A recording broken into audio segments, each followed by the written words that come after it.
আন্তর্জাতিক গবেষণা অঙ্গনে আবারও বড় স্বীকৃতি পেলেন বাংলাদেশি বিজ্ঞানী অধ্যাপক doctor Saidur Rahman. AD scientific index ranking 2026-এ মেকানিক্যাল ইঞ্জিনিয়ারিং শাখায় তিনি মালয়েশিয়ায় প্রথম, এশিয়ায় দ্বিতীয় এবং বিশ্বে সপ্তম অবস্থান অর্জন করেছেন। বিশ্বের 33,000-এর বেশি বিজ্ঞানীর মধ্য থেকে এই অবস্থান ধরে রাখা তার গবেষণায় ধারাবাহিক উৎকর্ষের প্রমাণ বলে মনে করছেন সংশ্লিষ্টরা। আগের বছরও একই র্যাঙ্কিংয়ে তিনি বিশ্বে সপ্তম ছিলেন।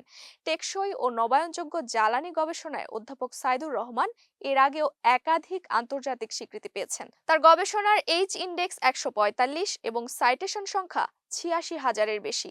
বুয়েটের সাবেক এই শিক্ষার্থী বর্তমানে মালয়েশিয়ার সানওয়ে ইউনিভার্সিটিতে অধ্যাপনা করছেন। গবেষণা ও উদ্ভাবনের পাশাপাশি তরুণ গবেষকদের অনুপ্রাণিত করতেও তিনি সক্রিয় ভূমিকা রেখে চলেছেন। এই অর্জনকে ব্যক্তিগত নয়, বরং দলগত সাফল্য হিসেবে দেখছেন অধ্যাপক ডক্টর সাইদুর রহমান।